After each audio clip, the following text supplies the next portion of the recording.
Boa noite, pessoal, tudo bem? Quem já está por aí? Bom, galera, conforme eu havia comentado com vocês no WhatsApp, tá?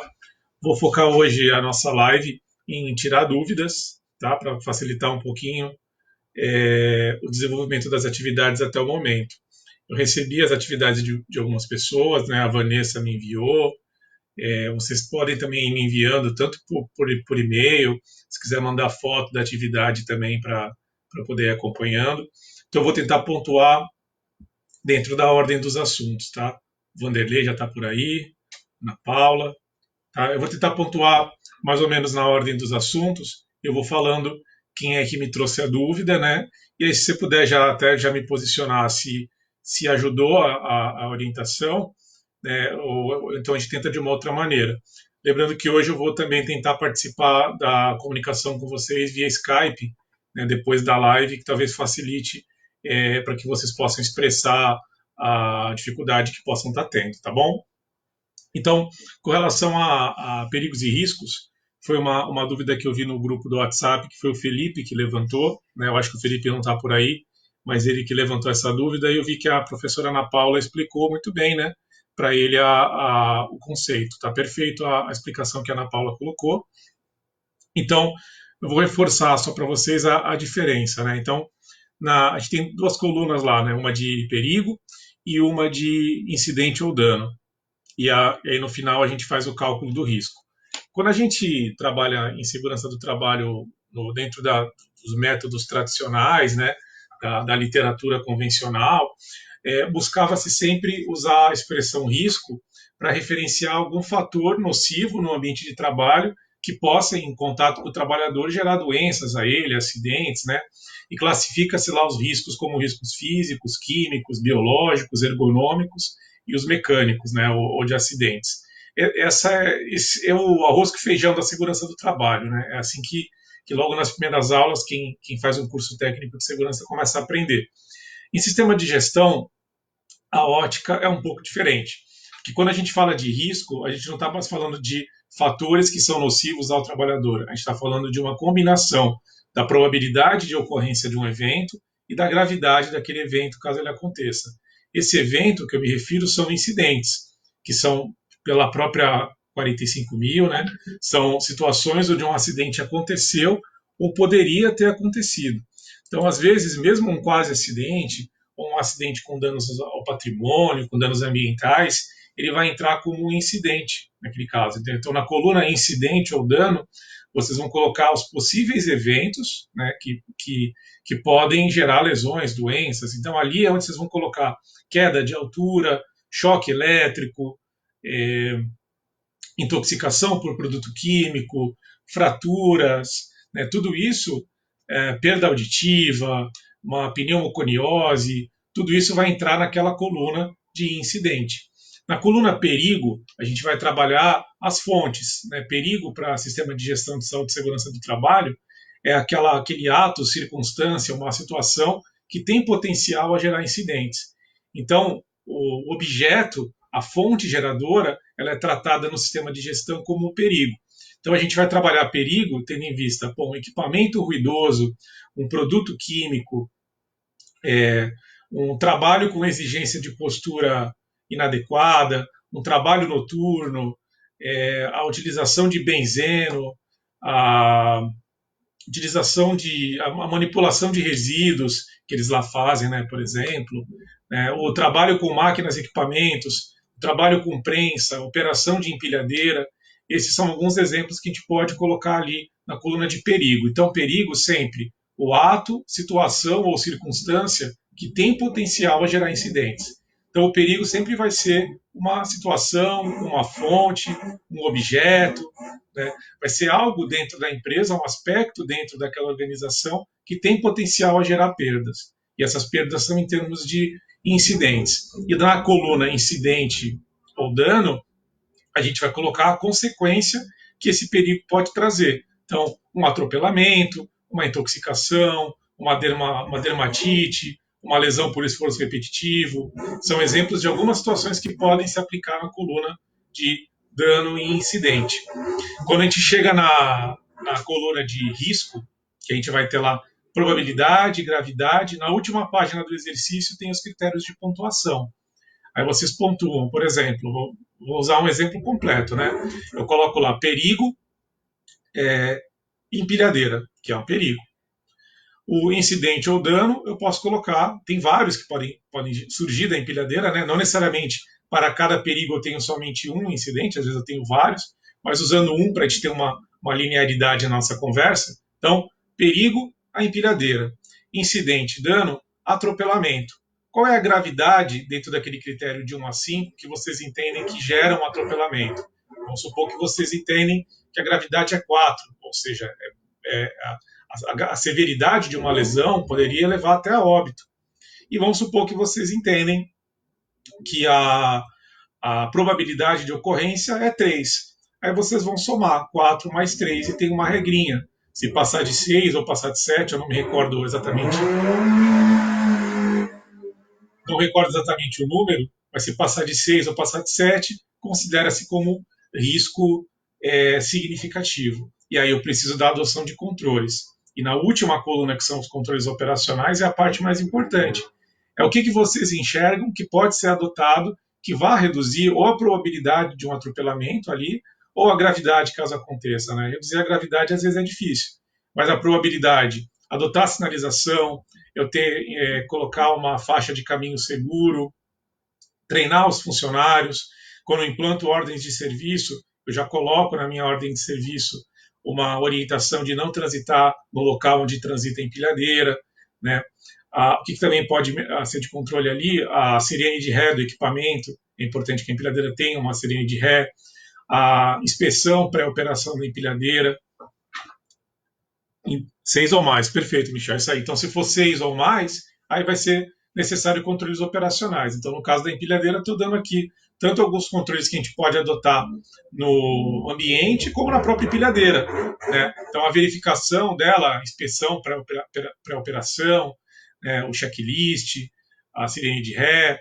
Eu posso trabalhar até mesmo no trabalhador, colocando ali ele usando um uniforme ou um colete com aplicação de faixas refletivas, melhora a visibilidade, né, criar um procedimento para que sempre que for passar pela frente ou por trás de uma empilhadeira, sinalizar para o operador, treinar os funcionários quanto a isso. Então, na coluna controle operacional, vocês vão colocar todas as possibilidades de medidas de controle que podem ser adotadas visando reduzir ou a probabilidade da ocorrência daquele incidente ou a gravidade, caso ele aconteça.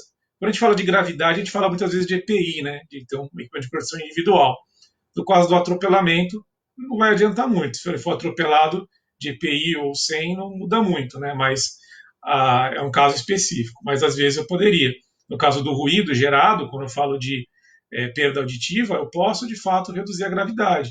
Eu posso colocar um protetor auditivo, onde ele, ao invés de escutar ali 88 decibéis, vai escutar somente 60. Ele vai ter um nível de atenuação. Então, eu consigo trabalhar usando esse tipo de critério. Tá? Então, eu dei aí o exemplo da empilhadeira completo. Vocês precisam pensar isso de uma maneira global.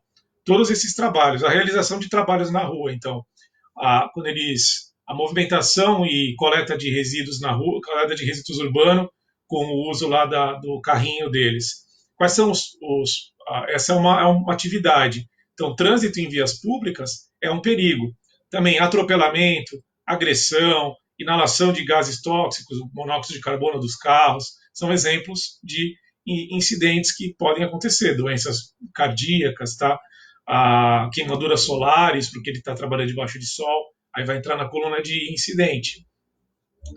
Faço a minha avaliação qualitativa de probabilidade e gravidade, descubro o meu risco, chego na conclusão do meu risco, e aí coloco na coluna de controle operacional quais são os controles, né?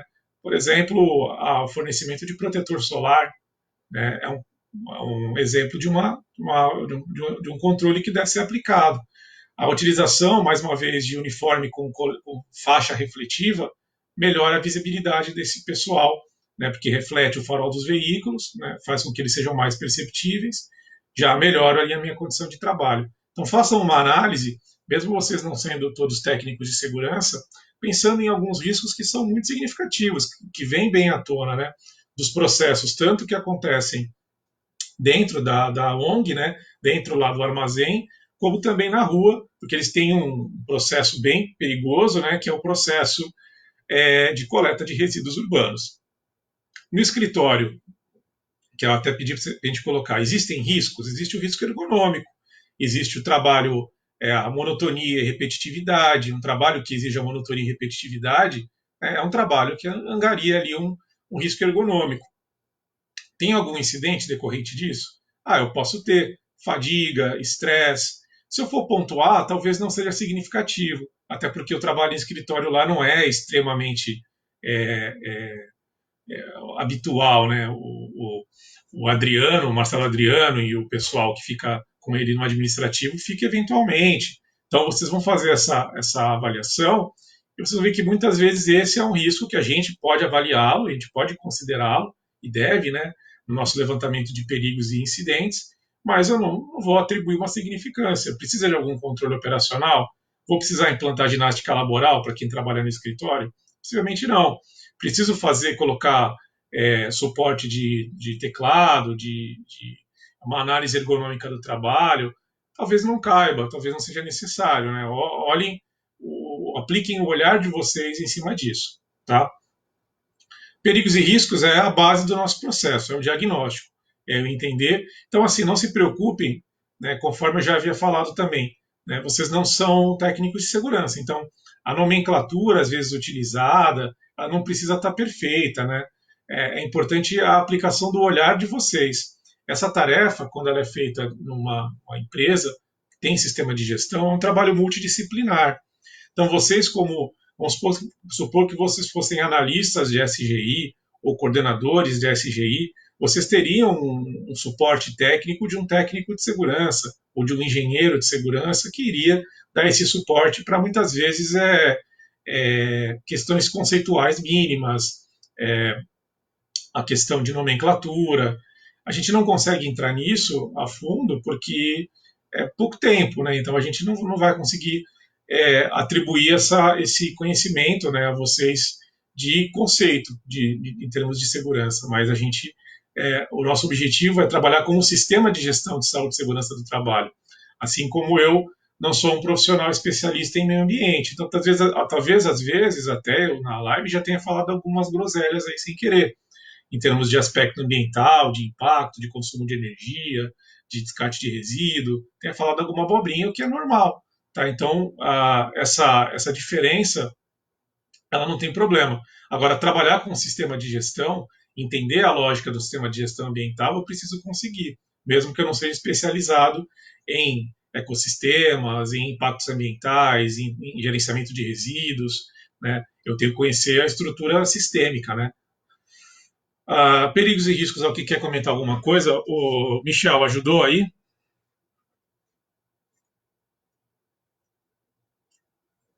O Felipe não está com a gente.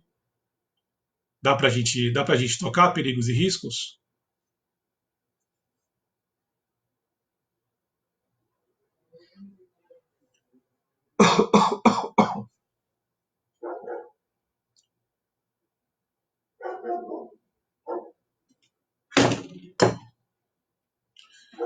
Bom, eu vou voltar um pouco então para a dúvida que foi a Vanessa que me passou e que ela até me mandou aqui o exercício dela. Eu estou com o exercício dela aberto, tá, Vanessa? Até se você... A Vanessa está com a gente aí, né? Vanessa está aí, beleza. Vanessa, teu plano de ação está perfeito, tá? O plano de ação você colocou perfeito. A ação, que seria a, o título, né? O título da atividade que vai ser feita, e você colocou um detalhamento. Nesse caso, o responsável, quando a gente está falando da ONG, não tem muito como fugir, né? Porque eles não têm uma estrutura administrativa muito complexa. Então, o responsável vai ser o Marcelo Adriano. Ou se não quiser colocar nome, vocês podem colocar lá o gestor, não sei se é assim que se denomina, né? Mas o gestor da ONG vai ser o responsável, tá? Não tem muito como fugir. Mas o teu plano de ação, Vanessa, tá perfeito. Com relação aos objetivos e metas, tem algumas coisinhas para a gente trabalhar e depois eu vou voltar para a política também, tá?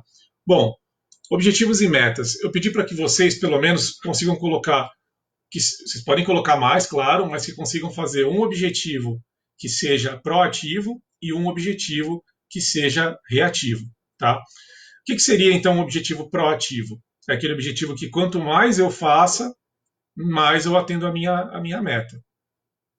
Um clássico aí que a gente vê de objetivos proativos é a campanha.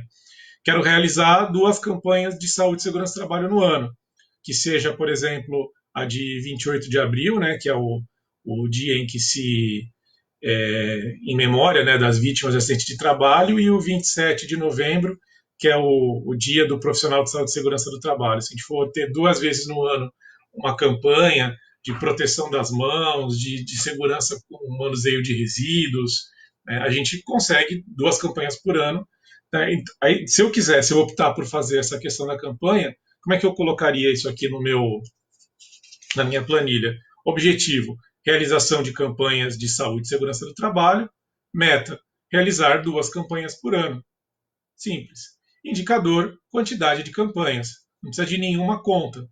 É bem simples nesse caso. Então, meu objetivo: realizar campanhas de saúde e segurança. A meta: 2. Eu quero 2 campanhas. Meu indicador é quantidade. Não tem cálculo. Né? Quantidade de campanhas realizadas. Número de campanhas realizadas. Trabalhando com que a gente, obviamente, não vai poder deixar de colocar, que é fundamental, que é os acidentes de trabalho.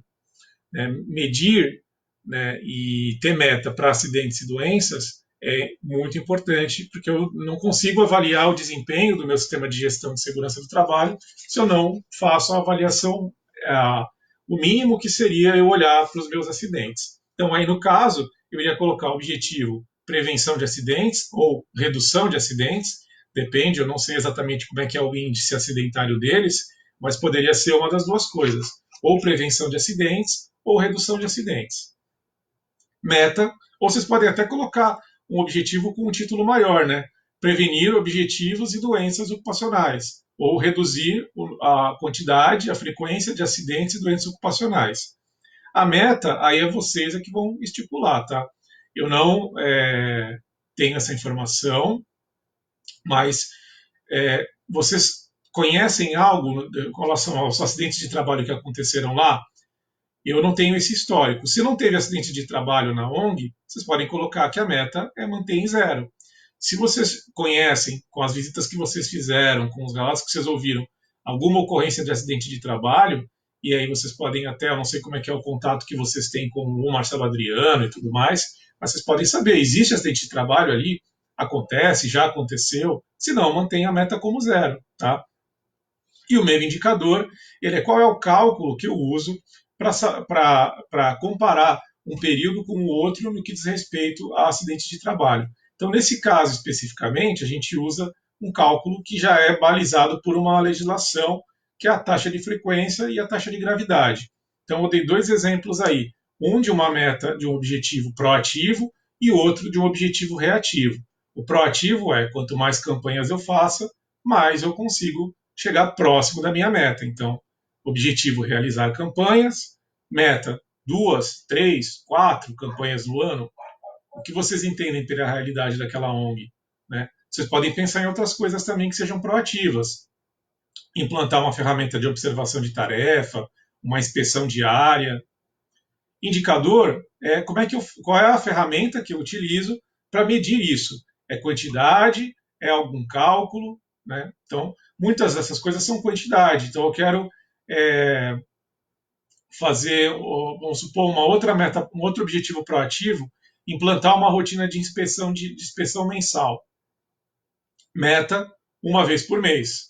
Né? Meu indicador: quantidade barra mês. Então, meu objetivo é implantar uma ferramenta de inspeção, a meta é 1 inspeção por mês, e o indicador: quantidade barra mês. Tá? É um exemplo aí, é a conta que eu uso para chegar lá.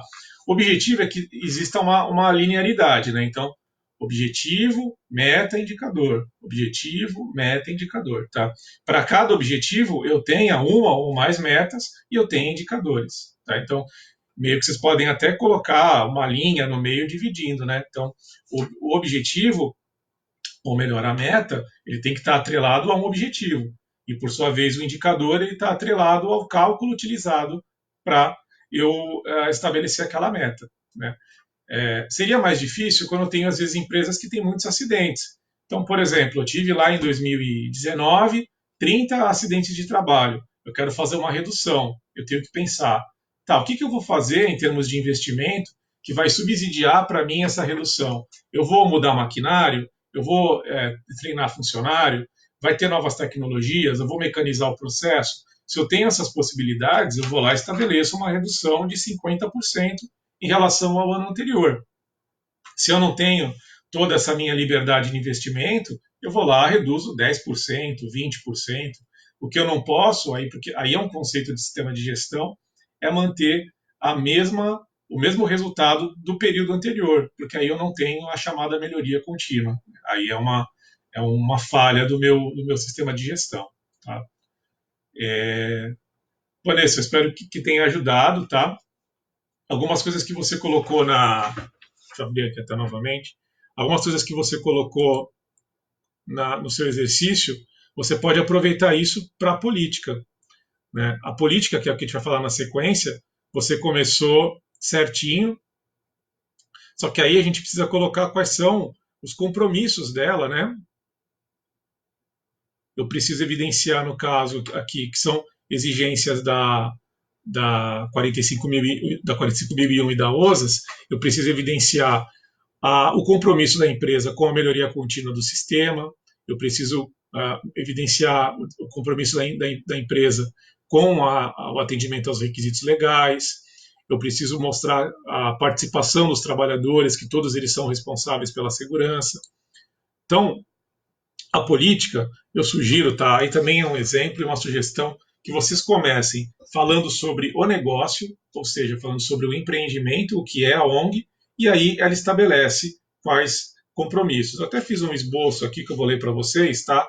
Não copiem o meu esboço, vocês podem fazer bem melhor do que isso. Eu fiz aqui em 2 minutinhos assim de cabeça, mas pode ser alguma coisa do tipo: a ONG Sem Fronteiras, como uma cooperativa de reciclagem de resíduos, visando o meio ambiente, etc, etc, etc, se atenta à prevenção de acidentes e doenças e, com isso, prevê os seguintes compromissos. 2 pontos. Aí vocês colocam: cumprir toda a legislação pertinente que se aplica, melhorar continuamente seu sistema de gestão, incluir a participação dos trabalhadores no que diz respeito às medidas de prevenção, comunicar os acidentes de trabalho, etc, etc. Aí vocês podem colocar mais ou menos nessa linha. Tá? Então, vou ler de novo, tá? Só para exemplificar. Então, coloca o objetivo do negócio, é o que a gente vê na grande maioria das políticas, né? Então, coloca lá a ONG Sem Fronteiras, como uma cooperativa de reciclagem, né, que visa a redução dos resíduos sólidos na rua, o melhor gerenciamento dos resíduos urbanos. Né? Qual o objetivo dela enquanto organização? Se atenta à prevenção de acidentes e doenças e, com isso, prevê os seguintes compromissos. Aí vocês colocam por tópicos. Esses tópicos vocês podem consultar, está lá no slide, está na ISO 45001 e está na OSA 18001. Quais são os requisitos? Eu coloquei isso no slide, que precisa ter uma política. Então, eu coloquei numa. Vou pegar aqui, ó.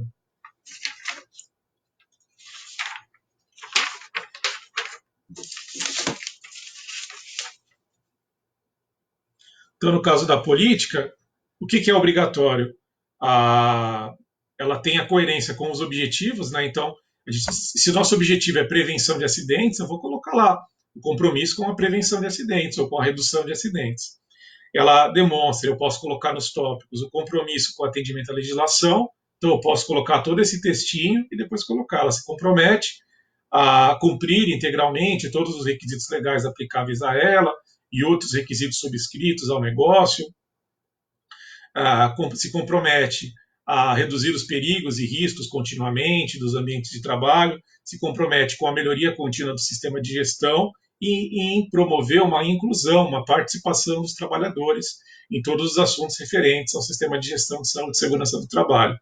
E aí, por fim, ela tem uma assinatura. Ela tem lá um nome do da alta direção, né? Quem é a alta direção? É quem está, de certa forma, lendo para todos os trabalhadores esse compromisso. Para que ele faça sentido, ele precisa ser vertical, então ele tem que vir do chefe, né? Do nosso diretor, do nosso gerente, no caso lá do Marcelo Adriano, que é o gestor da, da ONG Sem Fronteiras, né? Acho que com relação à política é basicamente isso. Deixa eu ver o que mais eu tenho aqui anotado. Aí, não, acho que foi isso, galera, que me passaram. Então, o pessoal me passou de dúvida. O Felipe ele fez uma observação sobre perigos e riscos. A Ana Paula reforçou para ele muito bem a explicação. E eu aqui também, acho que ele não está com a gente hoje aqui, mas ele não está, mas acho que depois ele consegue assistir. Espero que também ajude ele. Com relação a objetivos e metas, a Vanessa me trouxe essa inquietação. Eu acho que também deu para a gente traçar mais ou menos o caminho, assim como os planos de ação. O Vanderlei falou para mim dos planos de ação, além do Michel. E a política que a Vanessa trouxe, também eu dei alguns exemplos aí de como pode seguir. Então, a política vai ser um textinho ali de 8, 10 linhas que inclua essas necessidades. Tá? Vai ficar mais fácil para mim para eu conseguir fornecer orientação para vocês. Quando vocês já tiverem, assim como a Vanessa fez, coloquem no papel, né? Coloquem lá nem que seja, escreve à mão, tira uma foto, manda para mim, tá? E aí a gente vai conversando, nem que seja no particular, porque eu consigo, tendo um material que eu possa me debruçar, eu já consigo falar um pouquinho melhor. O Vanderlei está falando aqui do plano de ação, acho que eu não dei a devida atenção, tá? Vanderlei, vamos lá. Plano de ação. O plano de ação, ele vocês entendendo, conhecendo a estrutura da ONG, né? É o que pode ser feito que vai subsidiar aquela meta, né? Aquele objetivo que vocês estão querendo. Então, por exemplo, se você colocou o objetivo redução ou prevenção de acidentes, que ações que podem ser adotadas na ONG que vão, direto ou indiretamente, subsidiar essa redução ou prevenção de acidentes? Então, no plano de ação pode entrar treinamento, pode entrar maquinário, proteções físicas, sinalização, pode entrar EPIs, pode entrar faixa de pedestres, pode entrar monitoramento da saúde, pode entrar, enfim, né, qualquer tipo de prática em termos de saúde e segurança do trabalho que possa vir a reduzir ou prevenir esses acidentes. Então, na coluna ação, a Vanessa até mandou para mim o dela e está perfeito o plano de ação que ela está fazendo, tá? Ela está no caminho certinho. Que ela mandou aqui ação. Ô, Vanessa, eu vou ler, espero que você não se importe, tá? Mas tá perfeito o que você fez. Ela colocou diálogo semanal de saúde e segurança do trabalho. A ação. O detalhamento ela colocou realizar o diálogo com todos os envolvidos nas atividades operacionais com temas inerentes à saúde e segurança. Perfeito. Ela colocou a ação e colocou como é que vai ser feito. Então, vamos supor que a minha ação é melhorar a sinalização. Como? Né, fazendo um levantamento da sinalização necessária, né, e comprando e instalando novas placas indicativas do risco, sinalização de solo. Tá? Quem vai fazer isso? O responsável, na maior parte das vezes, vai ser o Marcelo Adriano, né? Mas às vezes ele precisa de uma consultoria, de uma assessoria especializada, já que ele não tem um SESMIT, né? Ele não tem um profissional de saúde e segurança do trabalho lá.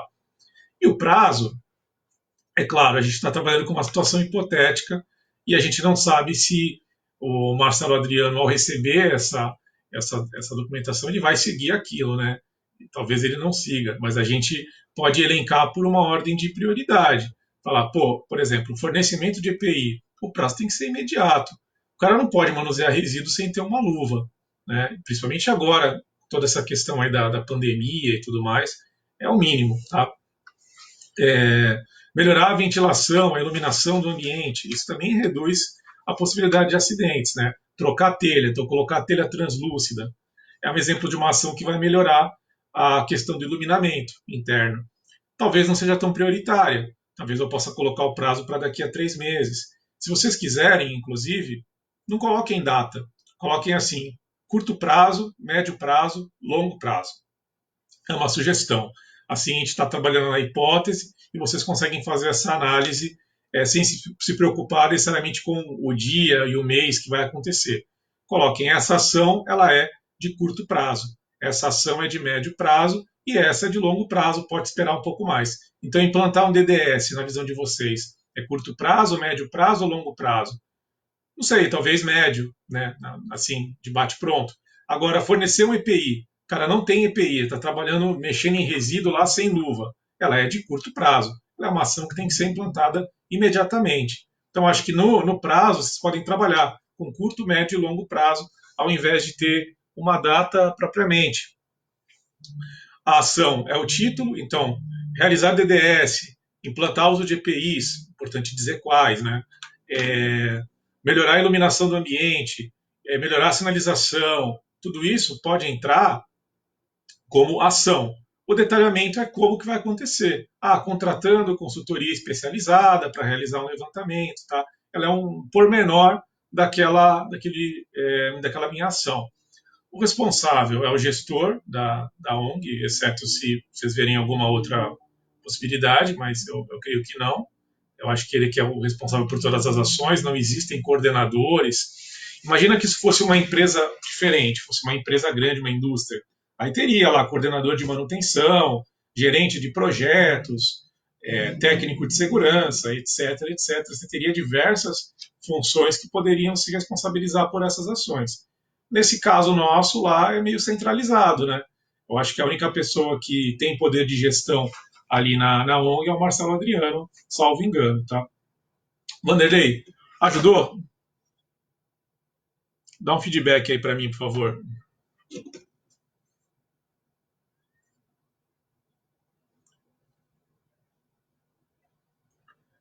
Eu acho que com isso aí já fica um pouco mais fácil de vocês estarem trabalhando, tá? Eu vou segurar um pouco as próximas atividades. Hoje a gente já entraria com coisa nova, né? Já ia falar um pouco sobre o que está na nossa lista aqui, no nosso planejamento.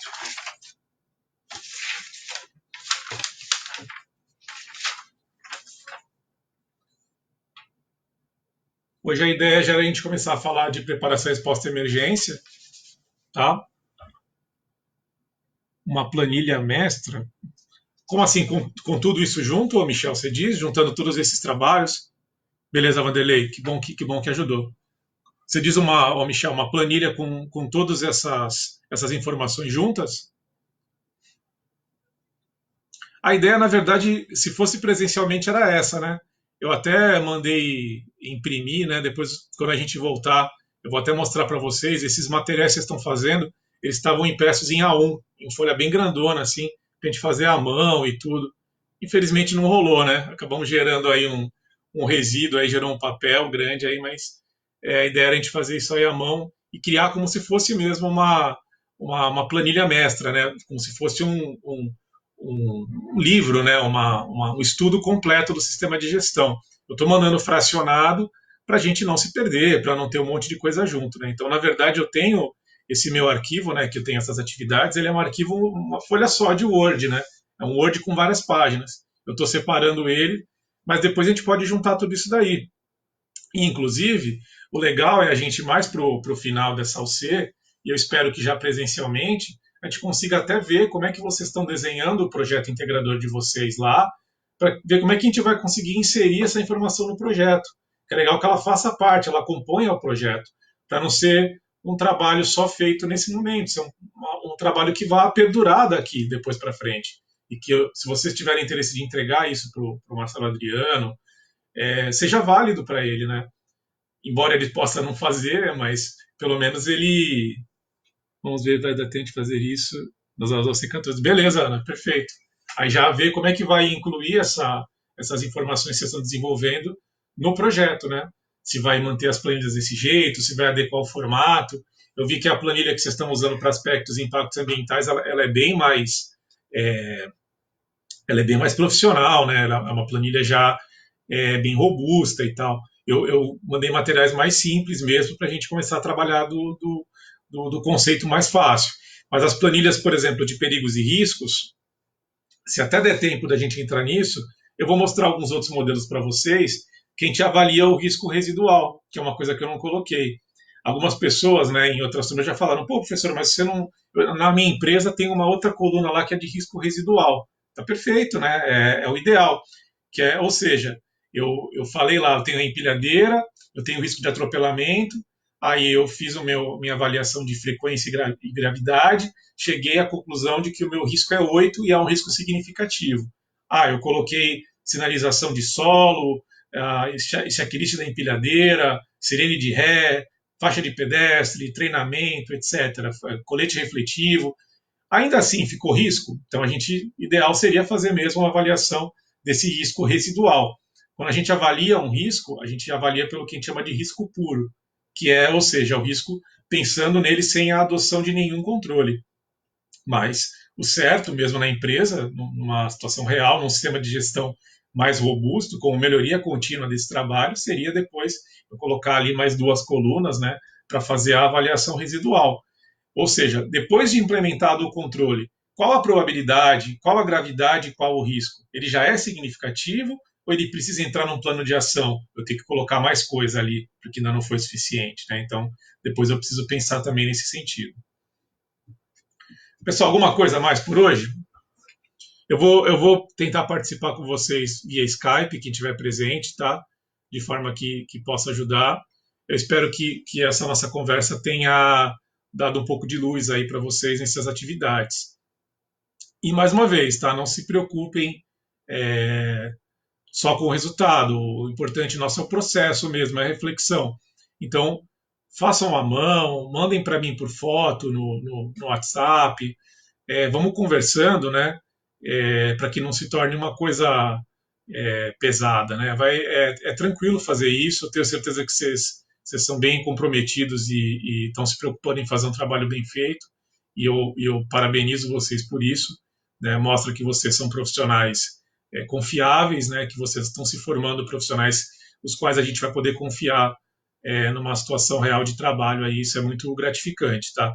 Mas fiquem à vontade. Vamos conversando aí por WhatsApp, por aqui, pelo Face, me chama no Messenger, tá? Manda anexo aí o que vocês já têm e a gente vai conversando de acordo com o que vocês estão fazendo, tá bom? No mais é isso, galera. Alguma coisa a mais? Professora Ana Paula, acha que tem mais alguma coisa que te deva falar agora?